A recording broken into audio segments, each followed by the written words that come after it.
kilasy tompoko vavy ankafaliana no androsoana ao tokantranonao izay misafidy manaraka ny fahitalavitra MBS isaky ny hariva tahaka izao fandarana Sai Lasa izay fanambaratra any fa isaky ny larobia zoma tokony anarana azy fa androany dia anana fandarana manokana isika ao anatin'izany fandarana Sai Lasa izany. Miaraba manokana namako miara-manolotra ity fandarana ity ihany koa miarabanao Clémence Rarnirina. Mirabanao namana lira farala mirabantsika rehetra izay manaraka n'ity fandarana Sai Lasa ity ary efa panaraka ihany koa tatoato an'izany fandarana Sai Lasa izay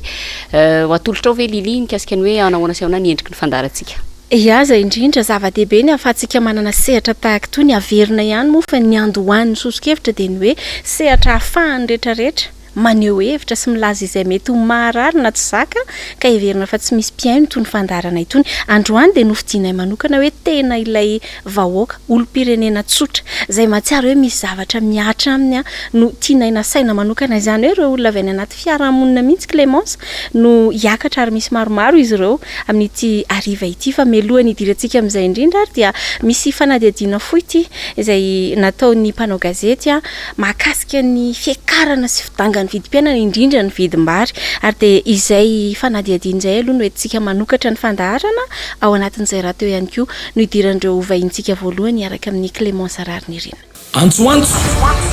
marary isika sahy miteny ny zoma fa 13 ny volana Aprily amin'ny 12 ka hatramin'ny 2 tolakandro ampanehony anjomara tsofony kilirika andao iantsoantso fa marary isika kapoy ny vilany azadiny ny zoma fa 13 ny volana Aprily amin'ny 12 ka hatramin'ny 2 tolakandro. Miziriziry tsy mety ahitambahorana maraka androany ny vidim-bary. Ity vidim-bary ity tena tsy zakan'ny vahoaka malagasy satria filana tsy maintsy ilainy ny vahoaka ny vary. Ilay vary morana nampanentanana azy ity dia mbola tsy hita ny tena fizarana sy ny fiantraikany any anatin'ny vilan'ny vahoaka. Anisany antony mahatonga izany tsy fahafantarany mpitondra fanjakana ny tena marary ny vahoaka. Io koa moa za dia mahitsy mihitsy miteny ny olana kely amin'ilay gouvernement dia ohatrany tsy dia malala loatra ny tena zavatra takin'ny vahoaka malagasy izy. Ekeko fa hoe nanana fianarana sy fiofanana ataon'ny tany velana izy angamba fa izy zany ny atao hoe tena tapaka amin'ny fahafantarana ny tena zava-misy eto amintsika. Misy arany hoe manany ihany sy manesy hoe na eo andotam-penaka ro sy fantatry ho sy ny sisa. Za kosa tsy dia midina loatroatran'izay fa za mihevitra fotsiny hoe oka mba olona mpanao politika teknisianina mafy tsara ny zava-misy eto Madagasikara ny aina teto malala ny tena zava-misy no apetraka amin'ireny toerany ireny fa tsy hoe avy any ivelany ane dia no malala ny ihany izy angamba fa tsy malatsy efa ela be tany. Noho izany dia ina hiteraka krizy ara-politika ity olana ara-toe-karena ity raha mbola mitavozavoza toy izao ny mpitondra fanjakana. Za mahita zany fa mampatahotra any le zava-misy amin'izao fotoana satria feno daholo zany ny zavatra rehetra singa rehetra tahorana hipoahan'le sarim-balany. Ozy izy hoe le zany namako izay hoe ianareo tsy afrikanina fa nareo manakaiky koa ny Azia ka ny Azia ozy be tsy miteny ary mataty tsy miteny fa miafy fa rehefa mihoatra ny tokony izy dia mipoaka ary tsy voatana intsony rehefa mipoaka ka dia mbola tsy misy re zany satria za mahita aratraikefananana koa efa tena mandondona mihitsy zavatra izay atahorana mihitsy zay satria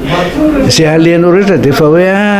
tena tsy laso nay maty zay matina noana matina reto zay matina noana tena hoe very fanahy le olona ka mba tokony eritreritra ny fitondram-panjakana hidina andinika lalina. Andrasana araka izany ny fandraisana ndraikitry ny mpitondra fanjakana. Antsoantso marary isika sahy miteny ny zoma fa 13 ny volana Aprily amin'ny 12 ka hatramin'ny 2 tolakandro ampanehony anjomara tsofony kilirika andao iantsoantso fa marary isika kapoy ny vilany azadiny ny zoma fa 13 ny volana Aprily amin'ny 12 ka hatramin'ny 2 tolakandro. iny zany ny fanadiadiana nentintsika nidirana ao anatiny ity adievitra voalohany ity a ao anatin'izao fandarana sahy Lasa Izao amin'ity aliny Alakamisy ity ampifaliana no andraisantsika ny vahiny voalohany a raha vavy izy ireo a dia madame Felana ary madame Noro falimandrainareo ny fandarana sahy Lasa. Zay nasainareo eto amin'izao plateau zao afanay maneho ny hevitray a am'le hoe zahay tena ny foton'le fokotany sy aran'le olana mahitsy no atsoinareo dia misaotra bitsaka amin'ny fanasana tompoko. Dia valimiarabantsika rehetra aloha zany a isika rehetra mpiain'ny radio mpiain'ny télé MBS faly miaraban'ny rehetra na ny velany na eto atoerana. Ya idirantsika vetrany ny adevitra na raha antsika teo ny fanadiadiana. Ny voalasa tao anatin'ny fanadiadiana dia hoe miakatra ny vidim-piainana. Ary isan'ny tena mampikaikaika ny vahoaka malagasy dia ny fiakarany vidim-bary. Te antany hoe reny mpianakaviana nareo a manahoana no fahitanareo an'izay fiakarany vidim-bary zay a amin'izao tsika amin'ny teny zao raha oharina amin'ny ataontsika hoe volana maromaro taloha an'izao fisiany izay fiakaran'izay a manahoana ny fiatraikan'izay a eo amin'ny ato vilanintsika tsirairay mihitsy zany a manoloana zay. Madame Felana aloha ngamba nomeko fitenena voalohany. Tena misy fiatraikany eo anaty vilany mihitsy ny fiakaran'ny vidim-bary a ary tsy hoe ndro andro na fa isan'andro dia hita mihitsy ny fiatraikan'ilay izy satria ianao zany raha mividy vary androany raha mividy ianao 700 ariary ny tsipala androany a dia raha pitsy iny dia efa miakatra 500 sy 700 ariary. Ny olana nefany a ny olona zao tena sahirana na miakatra raha zao ny vary a dia tsy mbola midina ihany ny eny an-tsena ka eo mihitsy le tena olana satria zao miena zany ny vary arotsaka ao anaty vilany. Raha tokony androtsaka zany ianao ohatrany hoe olona 3 mianaka ianao a tokony androtsaka ray kapoaka sy tapany dia lasa tapakapoaka sisa ny arotsaka ao. Zay zany ny faraporofona mihitsy hoe tena efa ao anaty vilany mihitsy zao ny fahatrana noho ny vidim-bary a miakatra. Ary tsy mivary ihany io miakatra io a fa ny PPN rehetra zay ampiasainao ianao moa reny mpianakaviana ianao mikarakara ny tokantranao dia tena matsapa mihitsy ianao hoe tena enjana ny vidim-piainana amin'izao ary tena mafy. Manahoana kosa ny fahitanao madame Noro an'izay vidim-piainana miakatra be izay. Misaotra tompoko. Ny eo amin'ilay resaka vidim-bary a tena zay zao fito mianaka za manokana aloha zany amin'ny mazana fito mianaka zay zao a zay a le fitadiavanay a varotra zay a tsy afaka mandeha mivarotra amin'le oetriny le hoe ame anara-pahasalamana ny tomobily zany netana mandeha makany faritany ohatry zany tsisy tomobily afaka andehananay hitondra an'le entana makany faritany fa dia eto zay aloha dia tsy misy zany ny hoe vola miditra aminay dia eo zany zay a fito mianaka zay a zararaminana raiky apoka any amin'ny zanaka zany mitady vola zany mba hoe entina mba hoe hinanana vary kely ao an-trano hoe any amin'le zanaka efa manambady ohatry zany mba entinay hoe metina sakafo ahitana sakafo fa ny asanay zany aloha hatreto mihidy kanefa zavatra tena mampahagaga zavatra tena mampalahelo a le zavatra ataon'le fitondram-panjakana eo amin'le fitondram-panjakana tompoko a tsy mba hoe hijereny reto le vahoaka reto a fa ny lehibe ihany ny jerevany izy ihany no mahita ny zavatra mety eo aminy fa le vahoaka majinika tsy maninona na maty ripaka any daholo ary tompo. Mikasika an'izay resaka fitondram-panjakana izay indrindra nisy ny fepetra no raisina ohatra fanomezana vatsitsinjo nisy ihany koa ny fanafarana varomora. Manahoana ny fahitanareo an'ireny fepetra ireny isan'ny sitraka an'izany ve aloha nareo ary nahafa-po ve raha ny fahitanareo an'ireny fepetra ara-tsosialy no raisina fitondram-panjakana ireny madame Noro. Eo amin'le resaka vary tsinjo vary mora raha sahala aminay manokana aloha amiko manokana tena mbola tsy nahazo an'ireny mihitsy na dia atao ara hoe mpivarotra ary zay moa nefa teny ny filoham-pirenena tamin'ny fotoanandro tamin'ny Covid-19 voalohany iny hoe ny mpivarotra hatramin'ny makorela ara moa voalazany teo tamin'ireny fotoan'ireny voalazany daholo hoe makorela mahazo mpivarotra mahazo mpanasa lamba sy ny tariny kanefa raha tena tokony hoe hisitraka zany zay nefa tsy misitraka tsisy ny sitrahany zany dia zay zany ny zavatra mba ohatrany hoe mampalahelo raha ohatra ka hoe misy zany zavatra zany tokony mba atao mahazo daholo zany ny olona rehetrarehetra satria le aretina tsy hoe le olona no nevin'le aretina teto fa noho tsy fitandremam-pitondra zay zany amiko aloha voalohany noho tsy fitandremam-pitondra na tonga ny aretina teto ary efa mba niteny zany le efa mba nisy niteny any zany tamitsika hoe idio le sistany fa maika idina sistany tsisy nanidy le sistany tafiditra ny aretina le vahoaka nefa mitena ao latsaka ao anaty katerena tsy nidina ny sistany satria lazaina fa ny peste sy tsy mafy noho ny peste sy ny choléra ny covid-19 titodika aminao madame Felana naraka nambarany madame Nour teo hoe tsy nisitraka nefa ny rano fampanantenana kosa aloha tamin'ireny fotoana ireny de hoe zay rehetra manana karine pokotany de tokony hisitraka n'ilay fanampiana avy amin'ny fitondram-panjakana manahoana kosa ny fahitanao an'izay isan'ny sitraka ve aloha ary manahoana ny fahitanao an'ilay fandaminana ny raisin'ny fitondram-panjakana mikasika an'izay fanampiana ny vahoaka zay le fandaminana apetraka ny fitondram-panjakana aloha to de olazaiko raha ohatra zany hoe hoan'ny vahoaka marina le fanampiana azo avy any ivelany le izy koa mbola hoe fanampiana fa tsy hoe an'ny fanjakana aloha aloha zany marihana tsara mihitsy tsy an'ny fanjakana le izy fa avy any ivelany hoe hitsinjovana ny amin'ny valanaretina ho amin'ny vahoaka malagasy de tokony hojerena mahitsy le hoe iza ny olona tokony hisitraka an'ity zavatra ity fa tsy hijerevana tavan'olona ny antony itenenako an'izay manko de zao lasa kitrano an-trano le izy lasa zay tiana omena ihany ny omena lasa jerevana resaka politika le izy ny aretina tompoko tsy mifidy resaka politika voalohany indrindrany ary ny aretina koa tsy mijery izy ty na izy ty fa rehefa tratra de tratra ka eo amin'le fitsinjarana mihitsy tsy net satria nisy fotoana raha nijeryntsika nandeha tamin'ny vaovao zany pon'ny tosy ngamba afaka manamarina zany tsika rehetra zay nahita nidina teny ane filoham-pirenena ary ny teny mihitsy izy izay rehetra manana karine pokotany nampiseho kara-pokotany mihitsy izy avy noho ny kabary tao arinana iny tsy maintsy mahazo kinanjo ny zavatra tena seho sady nampalahelo de zao niova ny fivoaran'le vaovao amin'ny fahazahoana le izy ary mandrakandroany moa de hita fa tsisy tsony ny fahazahoana le izy nefa tsika zao efa miditra amin'ny phase 2 any covid fa na ny andro koa ny olona tamin'ny kabary farany teo fa tsisy resaka sosialy mbahoaka mihitsy ny lazaina tamin'iny hoe zao no atao anarena zao zay mahatonga an'io fiboana tsika tsy fohy tsy lava tsy hita hoe ahoana moa ny hoe sabotsy alahady any tsika ny confine nefa ny nga ny virus mifidy hoe sabotsy tia na alahady de hiditra ao amin'ny rakotina rabe raisiko indrindra zay resaka confinement sabotsy alahady zay ianao tsy na mpivarotra efa be deabe aloha mivarotra anany eo hevitra ianao manokana zao ny vahiny eto amin'ny Sahia Lasa amin'ny tiala ity manahoana fahitanareo an'le fepetra ny raisin'ny fitondram-panjakana amin'le hoe confinement total sabotsy alahady ao amiko aloha amin'ny mampivarotra ana de tena ohatrany tsy mety amiko le izy satria eo amin'ny faran'ny herinandro ny tena mba hoe isin'le fidiram-bola ao anay eo zany zay ny tena mikarama ary raha ohatra zay ka eo amin'ny alohanay zany tsy mivarotra hoe latsinainy na talata toy zay hoe any amin'ny sabotsy vao tsy hivarotra satria zay zany tsy maintsy mitady eo zany zay mitady sakafonay lahady de inona zany tokony hoe ay zany zay nahita n'io sakafonay ao anatin'io 2 jours aiza zany tokony ahitanay amin'io nefa ny karama ny tombaritra kely azonay ny tombaritra hoe azo amin'le izy tokony hoe hanina azo androany hoanina androany de tsy misy tsisy en plus n'izay ny tomobile tsy misy mandeha de tsy misy olona hoe avy any amin'ny faritra tsy misy olona avaizany fa de ny tena samy teny eto Antananarivo zany no mifampividy sy mifampivarotra de zay efa manana de mipetraka zay denao zany kotiny tsy malafo mihitsy ianao ohatr'izay iverena kely resaka fiakaran'ny vidim-piainana indrindra ny fiakaran'ny vidim-bary nisy fepetra ihany no raisin'ny fitondram-panjakana resaka kapoka nalaza be moa tany anatin'ny tabajotra tserasera hoe kapoka manara-penitra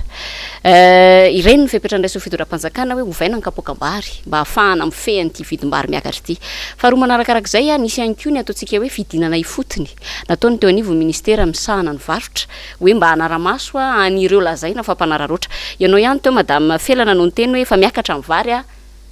mbola tsy midina ny vidim-bary midika ve zany tehiteny ve nareo hoe misy zavatra tsy voafehy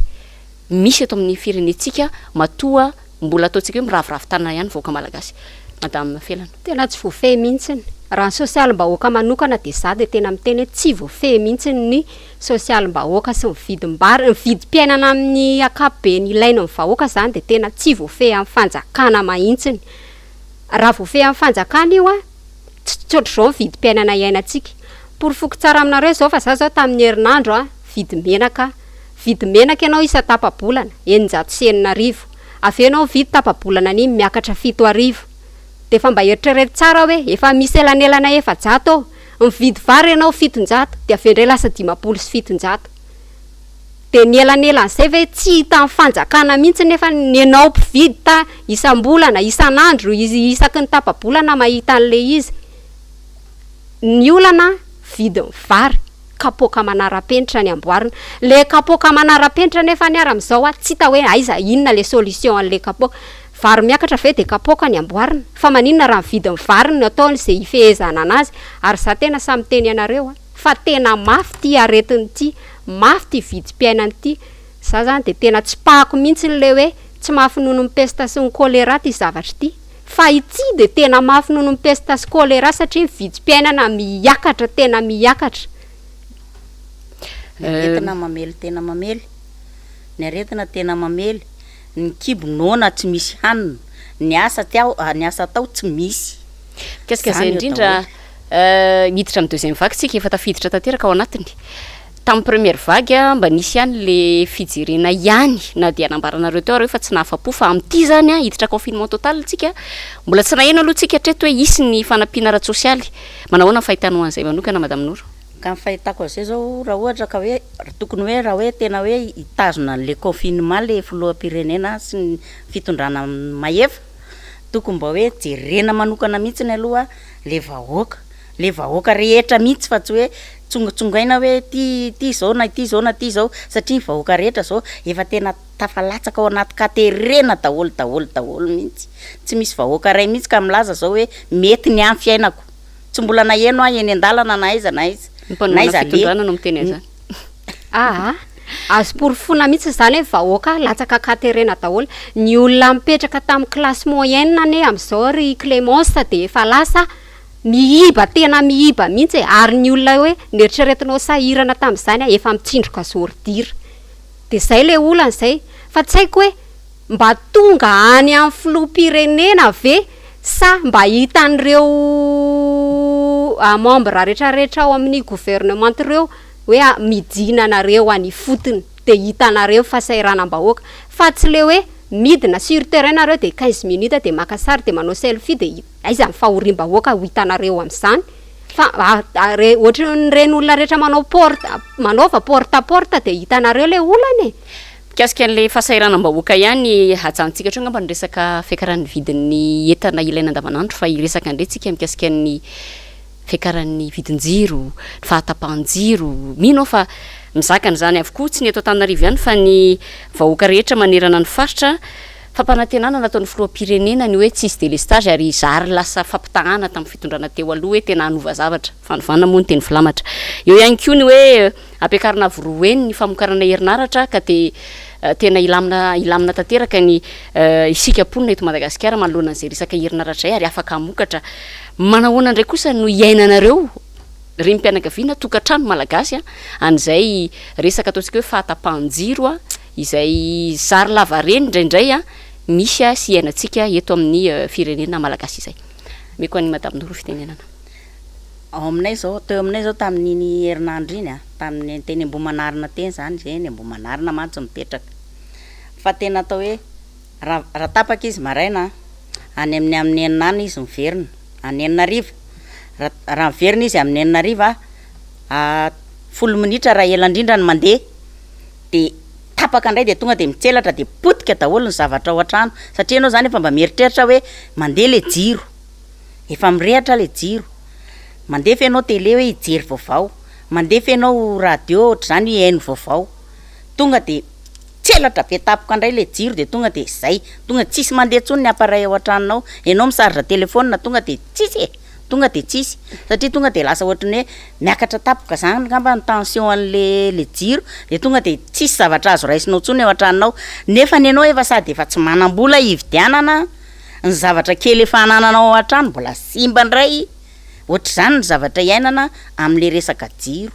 madame Felana ny anapiko azy zay zany amin'le resaka jiro za zany tena miangavy mihitsy ny ministra sy mikirakira jiro ao amin'ny jirama tena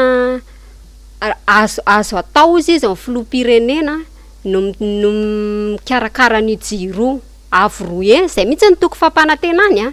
noho izao herinaratra zao nefa mahagaga amin'izao a mbola mitoy ihany ny délestage ary raha mitoy nefa ny délestage de mahagaga koa mifaritra isehoan'le izy misy ohatra ho tenenina anareo zao a tapaka any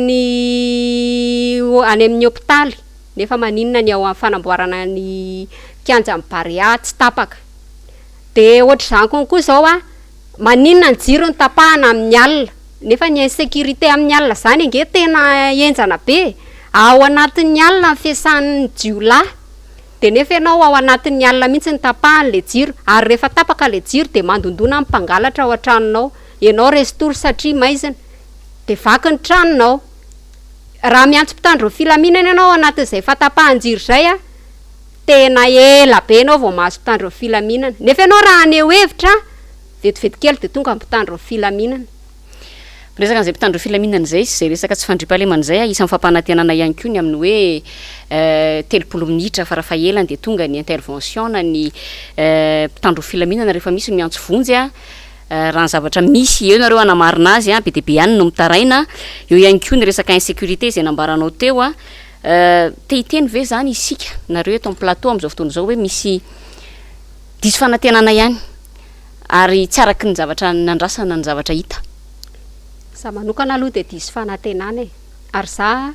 vao mipetraka teo filoham-pirenena de efa niteny aho hoe filohan'ny malagasy rehetrarehetra ianao zao fa tsy filohan'ny atoko mifidy anao ka rehefa ohatra ny hoe karakara ihany hoa de karakara daholo ny vahoaka malagasy anaporofona anareo hoe tsy milaminy ty tany ty zao ohatra ny tany Sambava fotsiny zao dokotera anankiray tena nampalahelo miparitaka tamin'ny Facebook le sary mba eritrereto tsara hoe dokotera zany ange mpamonjy olona ataoko hoe aelako tsinikely amintsika raha ohatra ny hoe manelingelina antsika mpitondra fivavahana fa mba ataoko hoe Andriamanitra kely faharoa zany dokotera zany tany Sambava zao mandondona milaza olona marary nefa rehefa nivoaina de ny dokotera indray no miviraviraina ary rehefa miviraviraina de maty moa izy maty ny nefa rany ny antso mpitandro ny filaminantsika ny antso mpitandro ny filaminana ny fianakaviany tsy nahazo mpitandro ny filaminana fa olona efa maty ve de nakaiza ny drone nanampanantenaina ny filoham-pirenena hoe ho ampiasaina rehefa miantso mpitandro ny filaminana nareo ao anatin'ny 30 minitra de azo nefa zao ny olona maty amiko aloha zany le izy tena tsy mety mihitsy tsy mety amiko mihitsy le izy fa tokony za zany miteny mihitsy hoe mimpanolotsaina anao andriamatoa filoha de misy mpanipy hoditra akondro anao fotsiny de anao koa ngamba mety tratry ny be manaiky manana anam-pinan'izay ve madame Noro ka eo amin'le resaka en sécurité aloha na le eo amin'le hoe resaka raha ohatra zao misy olona zao ka mba hoe mba te zao le olona ohatra zao misy vondron'olona mba te ikika mba te hoe aneo hevitra satria hoe betsaka ny zavatra tsy zaka eto amin'le tany sy firenena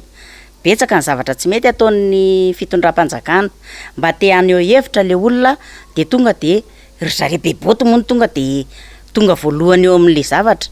de rehefa tonga ny beboty de tsy hitan'ny olona raha zay ho atao fa tonga de samborona le olona de any amponja tsy misy hoe inona ny antony na inona ny antony na hoana na olona sendra hoe mba mijorojoro raha tonga de samborona fotsiny de hoe any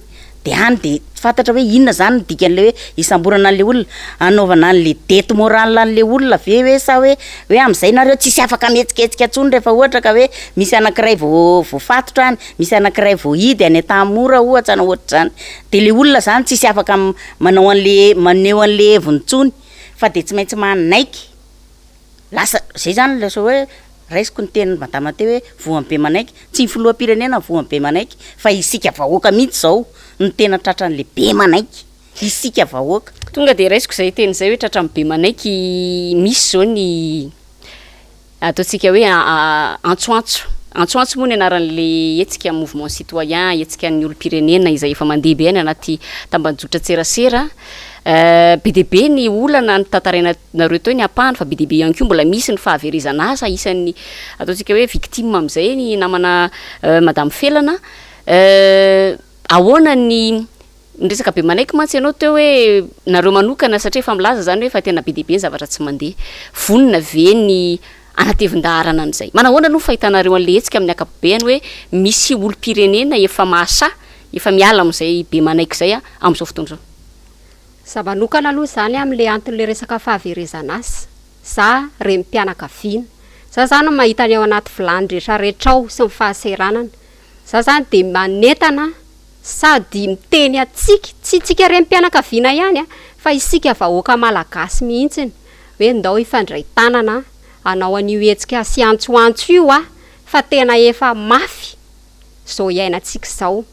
sahi mijoro fa rehefa tsy mijoro ianao tsy mijoro sika de ohatra zao foana ny iainantsika mbola mafy noho izao ary tena mbola mafy noho izao ary satria tsy maintsy ho ataony retetezana ny lohan'ny vahoaka malagasy raha mbola izao foana ny iainany eto amin'ity tany ity raha tsy mijoro tsika malagasy ka manetana ny vahoaka rehetra mihitsy na manomboka rapitso amin'ny 12 le antsoantso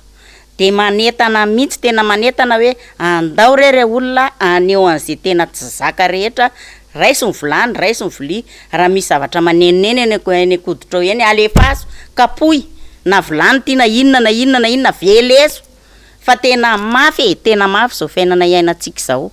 anapiko kely azay faran'le resaka antsoantso zay raha ohatra misy olona zany mandeha ny andalana le mampaneny klaksona sy moto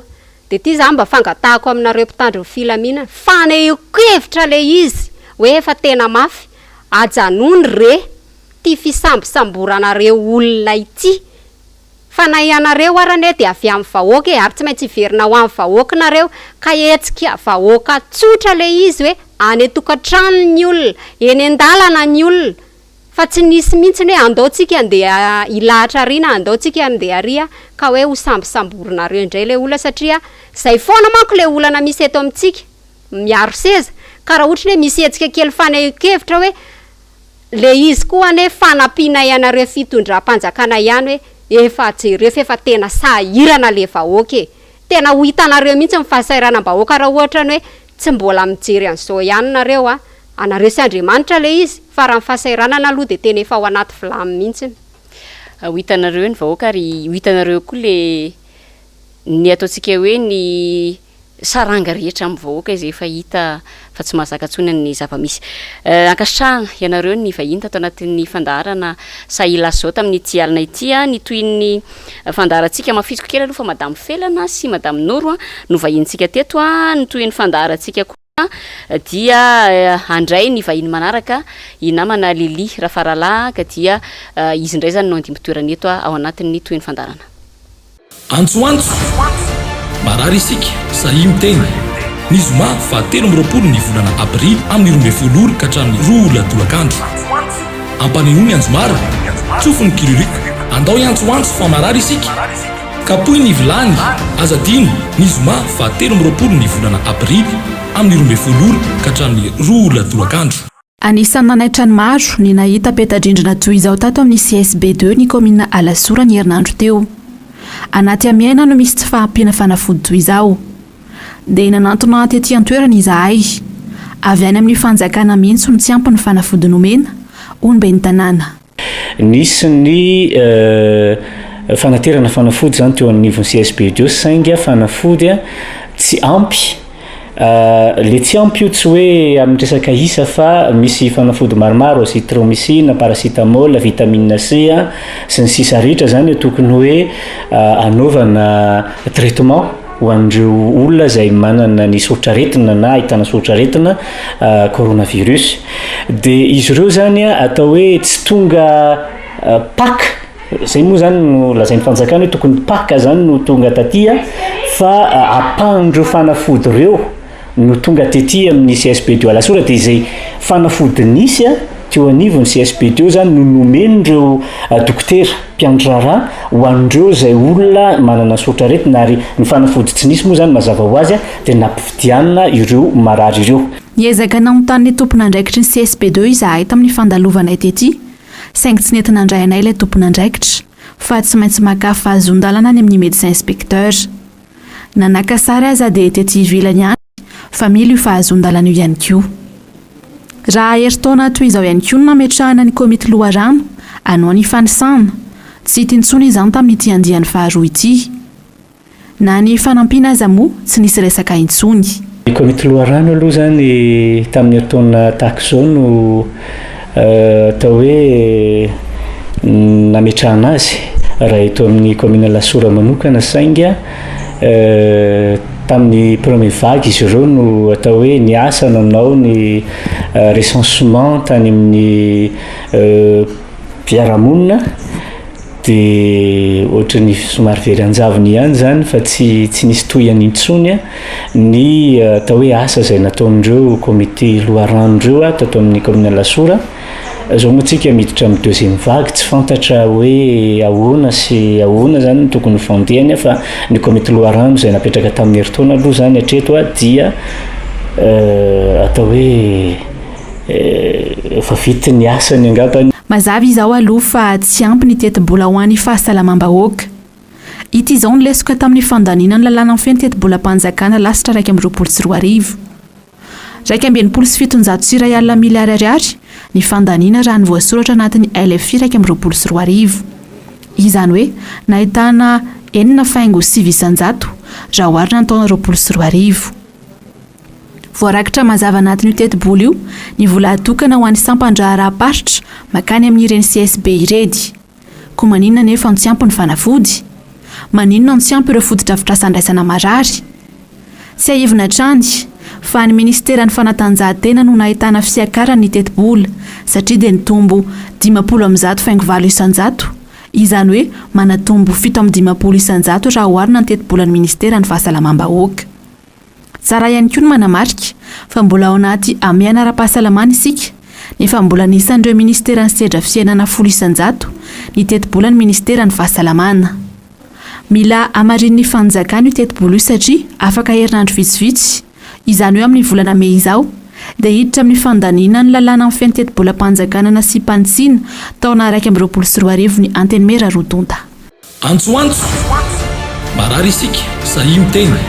ny zoma fa 13 ny volana Aprily amin'ny 12 ka hatramin'ny 2 tolakandro. Ampanehoany Anjomara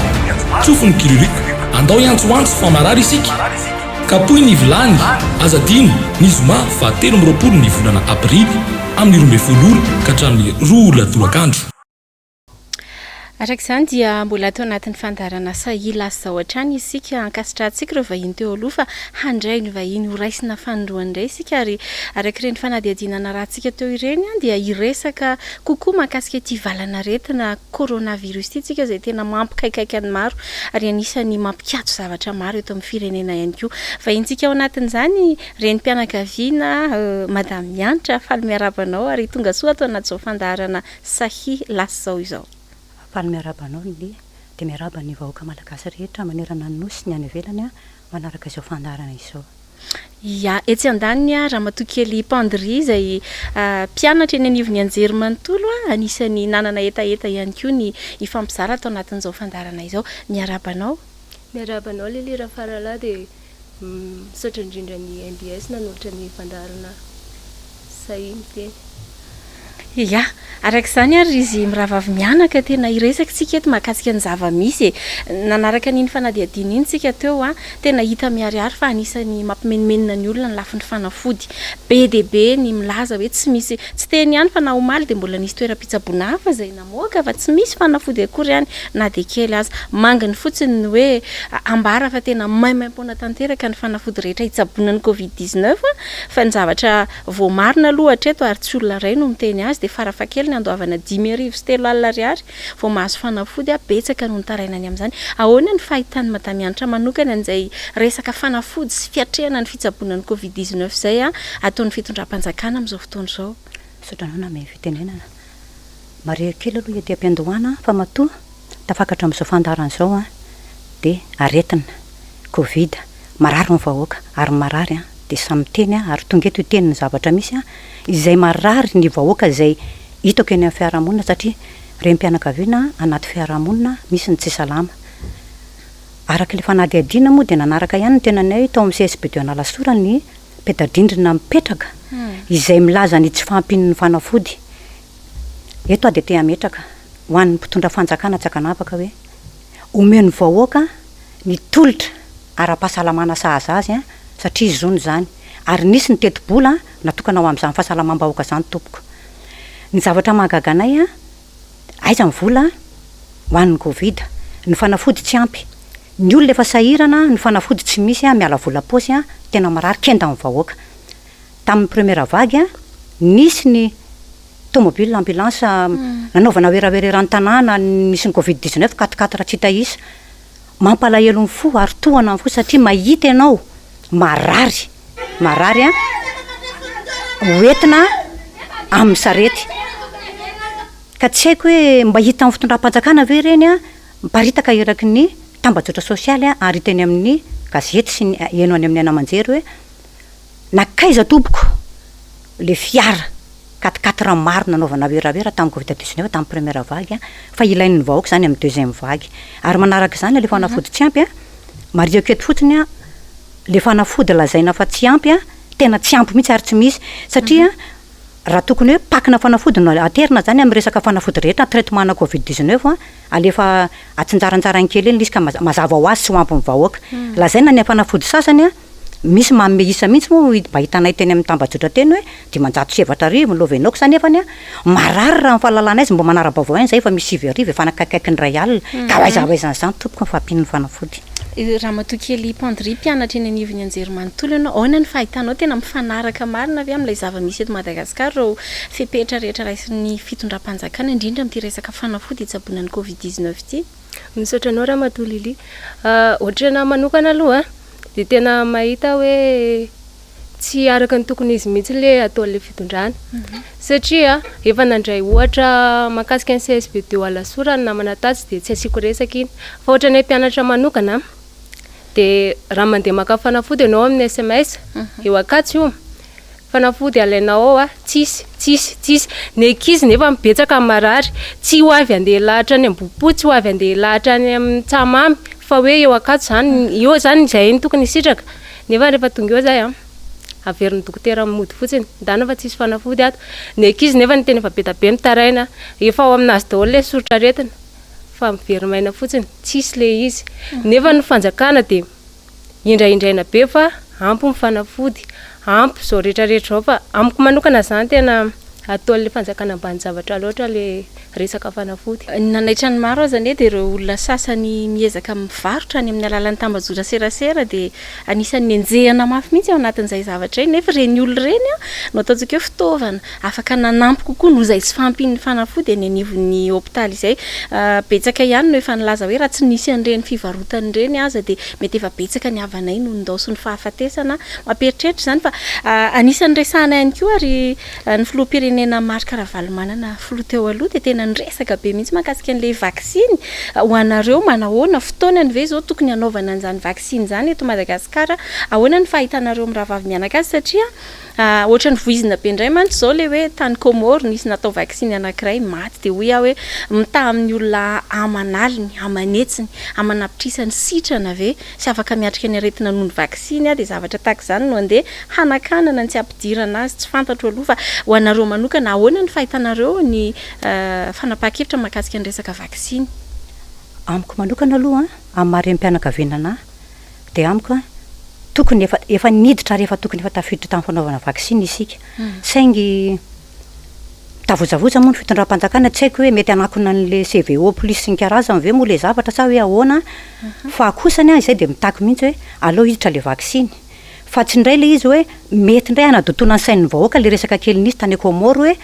natao vaksiny tany Komoro a misy ray lavin'le vaksiny amiko anefa ny araray ny lavin'ny vaksiny a tsy sanatry mivava manimbaimba manivaiva ny fahafatesana fa tena ambonin'ny zavatra rehetra ny aina fa kosa raha mahavonjy olona manapitrisa sy amanalina ataoko angamba fa tsisy adevitra tsony a fa ny fanatanterana ny vaksiny a no tokony ataontsika eto Madagasikara zay zany ny tena hita hoe fa vahaolana aingana indrindra sy aomby Pandry raisiko manokana le vaksiny ohatrany amiko manokana zany rehefa mijery le izy a de ambo le an'ny fitondram-panjakana tsy ampidirina le vaksiny eto amin'ny firenena tena hoe ambo satria raha nandray fepetrana izy vao nanomboka tamin'ny premier vague de efa niteny ny filoha teo aloha marika Ravalomanana hoe ndao hiditra ny vaksiny fa tsy nirarainy fitondrana le izy tsy nirarainy satria mety hoe filoha teo aloha ve ny teny mpanohatra ve no ny teny de tsy nirarainy fa ankehitriny kosa tsy tokony efa tsy tokony hipetraka eto amin'ny firenentsika tsony zany ny ambo fa tokony tsika andrefepetra tokony andrefepetra mihitsy amin'ny fanjakana hoe raha olona ray maty na ohatra zany tokony vahoaka maro anisany jerena tsy hijery olona izy hoe zao fa omeo safidy ny vahoaka omeo fanafody sitrahany vahoaka de ny vahoaka no misafidy hoe tiany mety aminahy tia no ataoko fa aza forsena fotsiny betsaka koa ny amin'ny matin'ny covid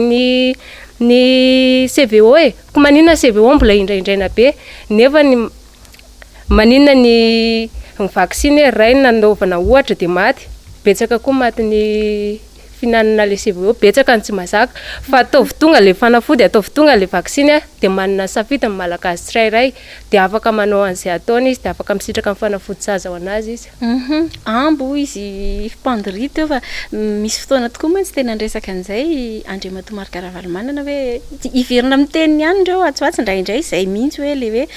avy amin'iza le tolo-kevitra de iny ve ny andeha hoekena indray avy eo de tena zany tokoa ve ny mety hamonona ny malagasy tsy fantatro aloha anisany mampimenimena ny olona resaka fepetra ry madame Mianitra hoe indraindray mihevitra ny olona fa fepetra tsy tena mifanaraka amin'ny zavatra takiana sy ny zavatra miseho no mitranga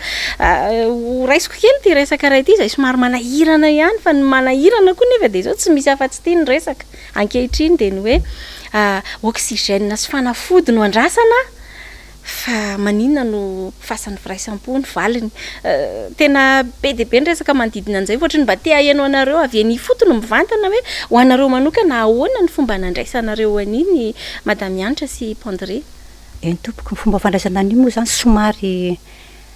gagagaga sendana ainana hoe filoham-pirenena filoham-panjakana no miteny hoe amin'ny fanamboarana ny fasana firaisampo nefany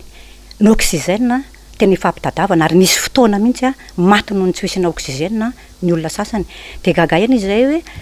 ty fanjakana ty zany raha mandray fanapa-kevitra anankiray amiko raha mandray mesure ray zany tokony mandray mesure d'accompagnement zany mifanaraka amin'iny fepetra raisy ny fanjakana iny hoe raha ioboka ny vahoaka apiboanao zany am'le resaka covid ary ohatra tsotsotra fotsiny zany zao hoe tsotsotra fotsiny ty zany hoe ny mpivarotra raha ohatra mivarotra apiboanao zany tokony efa mandray mesure anao hoe inona no fanasahana am'izay hoe amenao fanampiny reo olonreo amenao vatsy reo olonreo zay fotsiny angamba ataoko ohatra tsotsotra fa ny fampaketra zay raisin'ny fitondrana tompoko de mampahagaga anay ary mahazendana anay indray fa tsy mifanaraka ary tena tsy mifanaraka amin'ny fepetra zay ho raisiny zavatra tanterahany ary mazana de mifanohatra ary tara lava foantsika amin'ny fanandraisana fanapahan-kevitra apiko tosekely hoe fulany hoe matikambo le fitondram-panjakana za ngamba te ametraka hoe tsy de le ambo loatra fa le tsy fanetretena mibetsaka satria tsy ampy fanetretena amin'ny fitondram-panjakana tokony izy mialatsiny amin'ny vahoaka za de efa mahatsapy eo tokony hialatsiny amin'ny vahoaka ny fitondram-panjakana rehetra mihitsy fa efa tsy tafavoaka tsony zao zavatra zao matoy isika mahitoy isika mandadilady any amin'ny satro-boromenaka avy misy dikan'izay ary enatra ho an'ny vahoaka malagasy ny zavatra zany hoe tsy afaka mandray fanapahan-kevitra amin'ny fanjakana nafatra vaksiny fa ny fikambanana ny borosatroka indray no miantso ny androm-panjakana rehetra ho an'ny aminy inegosy amin'ny fanafarana vaksiny mamenatra zany ary tena mahamenatra ary zay anton'izay ny tenenako hoe tsy mahavaolana tsony izao fitondrana zao ary antony mampijoro ny tenanay rem-pianakaviana matsiaro marary ary tena efa narary ary mbola misy marary anao ny antsoantso amin'ny vahoaka malagasy marary ny vahoaka malagasy ary tratra ny kendaroroka tompoko ka de mino fa votonga saintsika vahoaka malagasy ary misaotra betsaka amanareo nampiseho an'ity sehatra ity ilazany vahoakany majinika ny hevitray i Pandry ho anareo mpianatra manokana eny amin'ny anjery manontolo ahoana ny fahitanareo ny resaka iny ohatranay na manokana zany de tena gaga hoe fitondrana manao ahoana raha misy ankehitriny tena hoe fitondrana mitsinjo amin'ny vahoaka malagasy ve oxygène fanafody ny ilainy de fasan'ny firaisampo no atsangana za ve vahaolana hoentina ho an'ny vahoaka malagasy amiko kosa angamba zany tsy vahaolana zany fa amiko mandrokana mandray an'izany de ohatrany hoe irinao le olona ho faty daholo zany anangananao fasana anangananao toerana fa maninona raha le oxygène no ampinao maninona raha le fanafody no vatsiana fa tsy mifasana mandeha mamaimaiky anao tena rehefa tena mandinika tsy haiko hoe le mpanolotsaina le fitondrana ve no mitavozavoza sa le fitondrana mihitsy no maharenina le fitondrana mihitsy tsy miraharaha zavatra tokony hoe iza aloha no prioritaire de iza ny tokony tena tsy haiko hoe fa amiko manokana mandinika le izy tsy vahaolana mihitsy le fanaovana le fasana fa tokony fanafody no ataony betsaka de ny oxygène reo ny tokony atao betsaka fa tsy mandany fotoana manao fasana fa tantsika ary ny resaka ity fandarana ity de sehatra natao ahafahana maneho zay maharary any anaty any zay tena tsy zaka ka ho anareo manokana renim-pianakaviana inona le tena tsy zaka mahatonga anareo ny tabataba teo hoe hiditra am'le antsoantso zay andray anjara am'izany zahay sy ny sisa inona le tena tsy zaka sy maharary zay tiana ho zaraina sy ho fantatry ny rehetra satria zao ny fotoana ahafahana mampafantatra azy ny vahoaka rehetra amiko de tsotra be mbola te hanao antsoavo ahako ho atsika vahoaka malagasy tsy akanavaka tsy akanavaka rehetra mihitsy satria tena efa araky ny teneniko teo fa tratra ny kendaroroka ny vahoaka malagasy rehefa kendana tendakeliny satria crise ara-tsosialy sy ara-pahasalamana misy eto tsy mahita vahaolana mahomby amin'ny fanjakana tsika rehetra zao ny tonga am'le hoe ohatra ny biby lava sy nambotra kizy tsy tsisy sarangotana intsony tsy afaka isarangotra amin'ny fitondram-panjakana satria zay nampanantena iny atsika tsy misy fampanantenana bokaty raha nisy arazara fa nisy ka eto de te anetana hoe tsy zakanay tsony ny vidim-piainana vidim-piainana marary ny zanakay zao misy chômage tsy miasa reo akonan'ireo ho anay rem-pianakaviana ihany no misarotry an'izy rehetrarehetra voan'ny voaroka avy any amin'ny orinasany any nefa le vary hoanina ary efa rokapoka ny vary nandrahoana tamin'ny fakomaly miana ray kapoka sy tapany androany ray kapoka angamba reo olombelona raha afaka pitso mandro fotsy ka tena antsoantso natao antsoantso ho atsika hoe tena mafy loatra zao reo olona asa izy aminareo mbola miteny hoe mety zao zavatra miantra amintsika zao ka de mametraka ny antsoantso ho atsika rehetrarehetra hoe andao fa fotoana an'izao avoay marary atsika fa tena marary tsika Pandry za zany tona de tianao fanentanana amin'ny malagasy rehetra tena efa tsy zakatsony zavatra miatra amintsika ny aretina eo mamela ny fahatrana mangony fotsiny fanjakana tsy efa betsaka ny antso natao fa manentana vahoaka rehetrarehetra rapitso zomafo 13 avrily amin'ny 12 ora naiza toerana misy anao na eny ambony moto na eny ambony fiara ianao de manentana anao andao hiaraka iantsoantsika atao reny tany ho reny danitra fa tsy mety intsony tena efa mafy tena efa miatra manaina zavatra mahazo atsika ko tena manentana zany tena manentana ny vahoaka malagasy rehetrarehetra andao hiary intsika aneo ny tsy fahazakatsika malagasy tsony ny zava-miseho eto amin'ny firenetsika mampieritreritra ihany lay voambolana nentin'ny madamianitra teo moa ny hoe to tahaky ny biby lava sy nambotra kizy tokoa tsika ka tsy tanana andrangotra tsy tongotra itsipaka ianareo tena resy lahatra fa io ny fotoana mety mba hienona any vahoaka ao anatin'ny fangiry firina sy ny zavatra mafy mahazo azy ankasitrahana be dia be ianareo mianaka nanaiky vahiny Sahia Lasa Izao tamin'ity arivo ity ny solotena nireny mpianakaviana sy ny mpianatra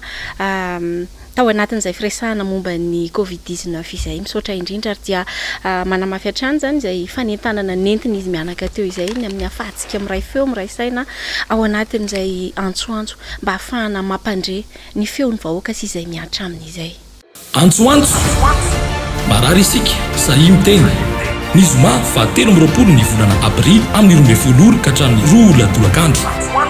ampanenoany anjomara tsofiny kiririky andao iantsoantso fa marary isika kapohy ny vilany azadiny ny zoma 13 ny volana Aprily amin'ny 12 ora ka hatramin'ny 2 ora tolakandro dia mbola atao anatin'ny fandarana Sahia Lasa Izao hatrany isika narano atao anatin'ny fampahalalam-baovao ny MBS teo ihany koa fa tena misy ny korotana sy safotofoto teny amin'ny tsenan'Andravoahangy teny tsy resaka lava fa omeko ny namana rarin'Irina Clémence ny fanolorana ny vahintsika manaraka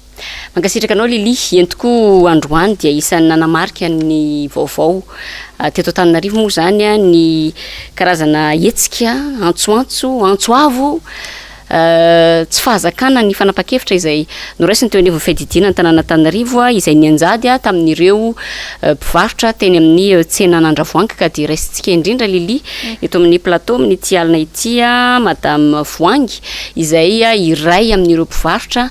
eny amin'io tsena Nandravoangy io zany hoe ny tena marimarina kokoa dia eny amin'ny tsena manamorona ny CSB2 sy manamorona ny lakandrano zany amin'iny faritra Andravoangy iny dia akafaliana no andrasanay anao eto amin'ny plateau amin'ny ity alina ity mirabanao. Eny dia misaorareo tompoko misaoranao mirabanao madame Lily ary mirabanao madame Clémence dia misaotra anareo nandray anay teto amin'ity plateau misy tenenanay zavatra marary anay eo amin'io tsena io zay zany tena marina mpivarotra tao amin'io tsena io zay amapolo taona no varotanay tao amin'io tsena io hatramin'izay zany varotra somatsara tonga ny tatoriana nefany nisy amin'izay mifanamboarana rehefa natao fanamboarana zany dia nanao teny rano zay fa zay tsy alo amin'io tsena io raha misy tsy misy ny teny rana hoe miverina eo zay zany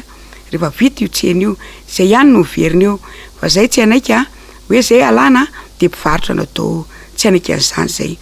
tamin'ny volana juin 30 juin zay no niala teo 24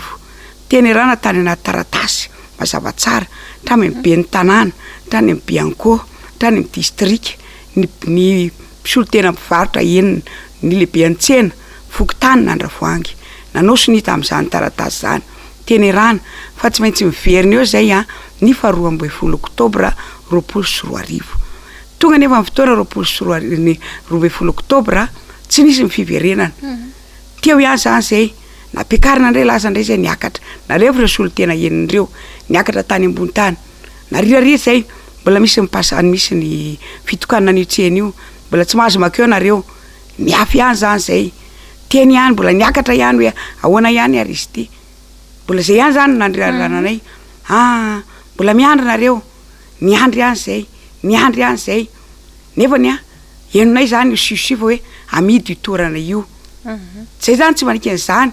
tonga ny fembenana niandry n'io tsenana io zay natory teny zay nandritry ny herinandro natory tao amin'io tsena io zay tsy niala tao fa natory tao zay nalana vavy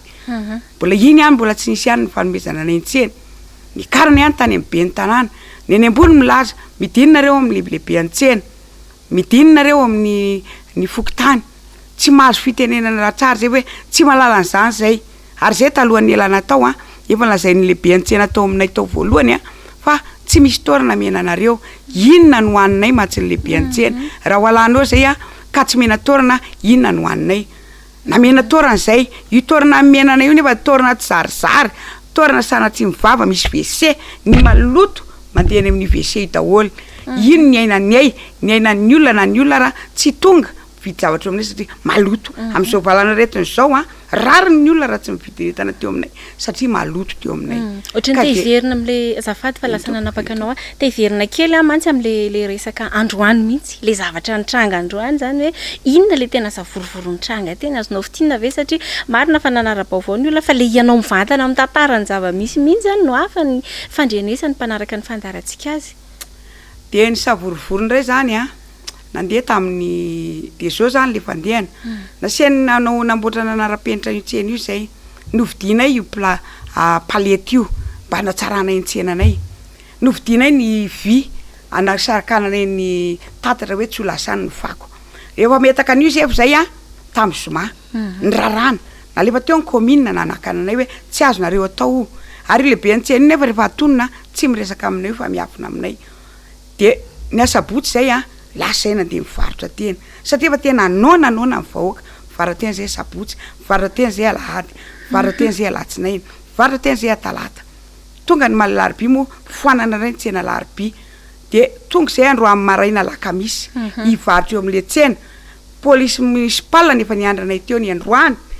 dia ny olona kosa moa nona varotra ihany ny olona zany dia ny roana dakadakanina ny entan'ny olona no vonoana ny namany anankiray no samborina any zao dia lazaina rehefa tonga any fa lazaina fa resaka rongony indray ny samborina an'io namana io resaka trafika hafa nefa dia tsy nisy an'izany fa de tena varotra ara-dalàna varotra karoty nataony io namanay nefa de ny samborina lazaina motiva ndray fa rongony ny samborina any ka zany tsy manaiky zay zay vahoaka zany de tsy manaiky ary matotonga eto za solo-tenandreo mpivarotra reo de mila eniny any ambony rehetrarehetra any filopereneny trany amy be ny tanàna atraizy ka mendraiky trany tsena omeonay ny tsenanay fa ny tsenanay de tsy omenay nizanizanizanizy fa raha mbola mpivarotra hoe zay mpivarotra lany eo de mpivarotra aneo tsy ekenay zany fa ny tsena anay tenerana manana taratasy mazava zay ary io tena taratasy io de hoentinay atraizy ary raha mbola olona leanay reo birao reo tsy maintsy hitondrany io tarata tsy mahazo fahafapo zay tsy mahazo valiteny tsara mihitsy ka zany maneho ny alahelona eto zay natongavako eto solo-tenandreo mpivarotra eo efa jato zay mpivarotra amin'io tsena io ahoana zay no vonoana ina ny velomanay io neny hanina ho anay nefa de tsy avely zay hivarotra fa de zao no novananay sehatra iray mo natokana indrindra ho atsika izay aran'ny antsonjay ety aran'ny zavatra tsirariny ny sehatra fandarana Sahia Lasa ohatran'izao ary dia marina kosa aloha ny zavatra nambarany madame voango teo fa de ity zao ny taratasy asiako atsika angamba ny mety jerentsika kely taratasy zay ny fanaovan'ireo mpivarotra niaraka tamin'ny vady tany zay izy io natrehany vady tany mihitsy zany fifanarahana zany hoe no isorina teo amin'le tsena zareo fa hoe ho amboarina ny toerana zany hoe fitingo kely le izy amboarina ny tsena dia nisorina teo amin'ny toerana zareo rehefa namahitra fotoana mazava iverenany eo amin'ny tsena fa rehefa tonga ny fotoana fahafitan'le lalana zany amin'le makao amin'le tsena dia nosakanana ary atao amin'ny fomba rehetra zay tsy iverenany eo amin'ny tsena ka za manokana moa zany itsika moa eto lili samy sady mpanolotra fandarana fa mpanolotsaina ny tanàna ihany koa ary mizavatra ohatran'izao matetika no tsy maintsy hijoroana ihany koa ao anatin'izany ao anatin'ny fandarana Sahia Lasa raha teo tsika ary tena hoe tsy ireo mpivarotra io andravoangy irery ihany fa de maro be ianareo mpivarotra no efa mitaraina ihany koa ny amin'izany antsonjay ataony piasa nivon'ny commune urbaine Antananarivo zany ny amin'ny zavatra mitranga ohatran'izao ka dia eto moa ianao madame Voangy ianareo koa dia androany efa ataontsika hoe santatra ihany izy lili satria raha tonga tena androany nijery satria ny antso moa izy ireo hoe tena misy olana de efa avy hatrany de efa nitsoka kiroka nampafantatra fa tena efa tsy zaka izy ty ary tsy rariny zao fanapa-kevitra izao raha pitso madame Voangy misy an'ilay hetsika antsoantso izay efa mandeha teo ihany no fampahafantarana maro isan-karazany manahoana ny mety ataontsika hoe ho fiarahamientanareo satria nareo ihany koa zany zao dia sendra ny marary sendra ny ataontsika hoe mizaka antserany aina manoloana n'izao fanapa-kevitra andeha atao hoe tsy ampiheverana ihany satria tsy fitazomana teny nomena ataony eo anivon'ny commune urbaine Antananarivo zao za de miantso ny vahoaka rehetra eto Madagasikara mba hamelona kirioka hitakotra volany re zavatra maneno rehetrarehetra anerantsika amin'ny fitondram-panjakana fa tena mijalitsika ny anoanana efa manjoatsika vahoaka varotra kely io no atao de mbola enjehantsika tsy avela hivarotra ny olona miasa efa tsy miasa efa somazy ny akabeazan'ny olona rehetrarehetra de zao efa lasa mangalatra ny voaka malagasy ny olona tsy avela hiasa tsy maintsy voatery mangalatra ny olona satria nona ny olona ka de miantso antsika voaka malagasy amelona kirioka rapitso anehotsika ny hevitsika fa tena efa mijalitsika ary nontsika ary manitra an'ireo fitompiraha-panjakan'ireo apetrao mametra felany rehefa ka tsy vitanareo tsony le fitondrana fa mijaly zay vahoaka zay ny atsokanareo voaka malagasy somary manaitra kely fotsiny Clémence mihaino ny resaky madame Voangy eto de toatra ny lasa efa fanao mazatra zany satria to tsy voasampany ihany maheno an'ilay mpiasan'ny fivondronana midaroka mpivarotra mampangoritsina ihany mandinika an'ilay izy satria vao tamin'ny talata no nisy an'ilay namana izay nitondra sary teto mihitsy ary nyresaka nampitainy io namana io aza de tena hoe mbola tsy afaka misakafo ilay olona novonona fa mizaitra ny vavany ary sérum seringue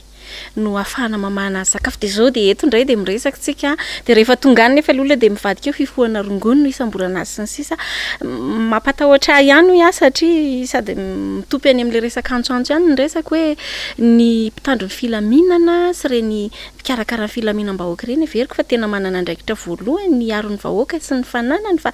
le endrika amin'seho atoato ohatra ny isaky ny misy manana fahefana de toa lasa herim-pamoretana sy orooro zany ho anareo mpivarotra ny madame Voangy ny mahita hoe reny misy mialany ndray tompona andraikitra de efa miandry zany nareo hoe inona ndray ny azo lasa tahotra ve zany ny fahitana zareo reny fa tsy ho piaro anareo tsony lasa tsy piaro ny vahoaka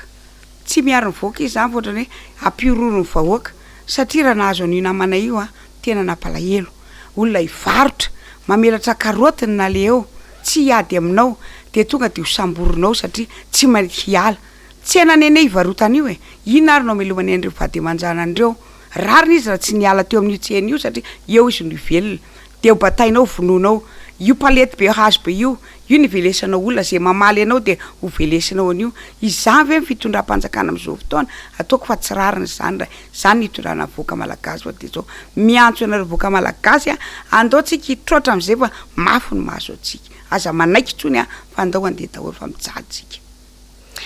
ia dia mankasitraka anao madame Voangy ny vahiny tato anatin'ny fandaharana Sai Lasa Izao ary antenaina fa efa rehan'ireo tompona andraikitra sahady izany antsoantso nataonao teto anivon'ny fandaharana Sai Lasa Izao izay fanamariana kely fotsiny angamba leli melohan'ny anoizatsika ny fandaharana de hoe ny ohatra dia avy any ambony ka engany mba tsy ho izay tokoa no mitranga raha ny mahazo an'ireto varotra eny Andravoahangy reto fa de mba tena isy tokoa ny fijerena amin'ny rariny ary le fitazonana ny teny nomena zavatra saropady mba tena hoe hijerena ny amahana ny olon'izy ireo manoloana n'izao ataontsika hoe fitarainana efa tena hoe miatra manaina mihitsy satria de nisy ny niara-nierisetra tao anatin'izay ka anoizantsika ny fandaharana angambany dia ny micro-trottoir satria akoatran'ireo vahiny izay efa noraisitsika teto anatin'ity fandaharana Sai Lasa Izao ty lili dia marobe tena marobe ary atao angambany hoe tsy ampy ny fotoana raha reo rehetra izay mitaraina no andeho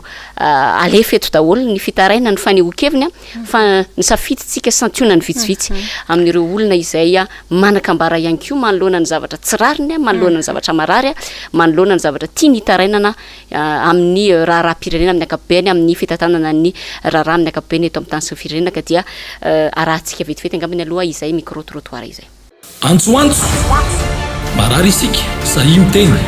ny zoma fa 13 ny volana Aprily amin'ny 12 ka hatramin'ny 2 latolakandro ampanenony anjomara tsofony kiririky andao iantsoantso fa marary isika kapohy ny vilany azadiny ny zoma fa 13 ny volana Aprily amin'ny 12 ka hatramin'ny 2 latolakandro zay tompoko de poniny ity ary dokera miatsako ary amin'izao fiainan'izao de tena hita tsapanay fa tena mafy mihitsy satria nisy an'ity deuxième vague ny confinement ty ka mangataka an'le fanjakana zay mba hijery an'le fanampiana sy ny tariny satria nisy fandraisana an'le anarana zo iny efa 3 volana lasa angamba zay nazo an'le tikeny zay ny hoe natram'izao mbola tsy mivoaka le izy zay mangatanay tompo fa niasako de receveur nefa ny am'izao zaly be zay amin'ny taxi be tsisy tsony ny asa tsisy tsony polisy mbola manao ny ataony any nefa vitsikely ny olona entana am'izay fa tsisy tsony ny olona entana nefa ny polisy zany manao ny ataony foana etsy de mijanona tena mijaly mihitsy zany zay taxi be voaka maraina ianao mindray tonga de 2 arivo ny entana mody lasa miady mivady tsy vidiny ianao mity fotsiny ve mivoletana nefa mivoaka anao maraina be miditsy ianao arivo tsisy tsony miaina amin'ny fanitsana mihitsy am'izao tena tsy anaiky an'izao tsony mihitsy aloha raha mety hoe mbola midy tanteraka hoe dina ny taobila tsy asiana taxi be mandeha tsony indray aloha de tena tokona daholo angamba zay taxi be rehetrarehetra tena marina zany le asa koa tsy misy any aminay fa sisa tsy zay lasa ohatra misotsy toka de miady aman'olona fotsiny ny atao tena marina fa ny asa tsisy moa ny fiainany ao tanàna koa mijaly na ny ao aminay raha zao vary fotsiny fa tsisy loaka ny ao an-trano any tena marina de ny olona rehetra any lasa ohatra mitongizina mipetsapetsaka fotsiny le izy mba nytiako tenenina hoe mba ampio le olona any aminay zany ambody vony mba ampio hoe mijaly le bandibandy any manjary lasa tsisy atao fotsiny zay mba tiako tenenina mba te hiteny an'le mpitondra fanjakana hoe lasa korotana fotsiny le izy moa ny lalana koa ratsy ny inona ny any aminay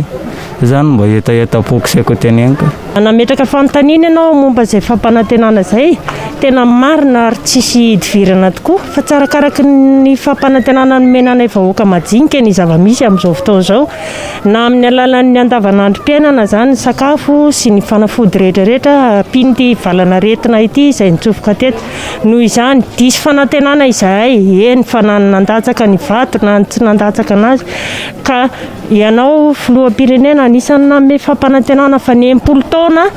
ataonao tsara lavitra noho ny teo aloha nefa ankehitriny mandady amin'ny tany ny vahoaka malagasy sanatria mitovy amin'ny bibilava tsy tanana andrangotra tsy tongotra itsipaka ka noho izany nareo ambaratonga mpahefana isa-tsokajiny mba jereo re fa malahelo izao Andriamanitra nahary zao noho ny fitondranareo ny vahoaka malagasy satria na inona zava-misy mitranga fandalovana eto amin'ity ka sola tsy hitondra makaiza kory ianareo fa ny alahelonareo nyzay vahoaka majinika dia azo lazaina fa dia babenareo andro manalina miala tsiny indrindra raha somary nahery vaika ny fitenenana satria mahery vaika toy izany ny zava-misy amin'ny fiainana andavanandro tsy ninninna tsy ninna azona hitodiana intsony ka noho izany mba sokafo ny sofinareo ieno anay fa tsy arakaraka ny fampanantenana ozy tsy arakaraka fanotelony tsy arakaraka ny zava-misy nametrahana anareo teo ka tsy zakana intsony mba tsy siny firota izay vahoaka majinika noho izany aoka iaino ianareo antsoantso marary isika sahy miteny ny zoma fa 13 ny volana Aprily amin'ny 12 ka hatramin'ny 2 latolakandro ampanenony anjomara tsofony kiloriko andao iantsoantso fa marary isika kapohy ny vilany azadiny ny zoma fa 13 ny volana Aprily amin'ny 12 ka hatramin'ny 2 latolakandro mamarapatrana izao fandarana Sahy Lasa Izao isika amin'ity ariva ity na izany na zany misy ireo vahiny horaisintsika farany dia ampifaliana no andraisana anareo miravavy Madame Lydia sy Madame Nana izay nanolo-tena ary dia tonga soasoa tsara eto amin'ny plateau an'ny Sahy Lasa Izao. Misaotra anao Madame Lily, miarahaba antsika rehetra, miarahaba amin'ny Madame Lily koa dia miarahaba anareo rehetra mpijery ny MPS. Dia miarahaba anao Madame Lily dia miarahaba ny vahoaka malagasy rehetra mpanaraka ny fahitalavitra MPS. Tsy ho lava resaka sika ry izy miravavy fa efa niaranandre ny kikika ny vahoaka rehetra teo ary tamin'ity androany ity dia veriko hoe nanatombona ny renim-pianakaviana izay tena mahita manokana ny ato vilany miaina ny fahasahiranana tena hoe miaritra ny heverina fa ho tsirariny ao anatin'ny zavatra iainana ankehitriny ny akamaroan'ireo vahiny rehetrarehetra izy rehetra mihitsy izay ny vahiny teo dia anisany nanamafy fa namafy tosika ilay hetsika antsoantso izay tena teneniko hoe hetsiky ny olom-pirenena moa izy ity tena ilay olom-pirenena matsiaro mangirifily.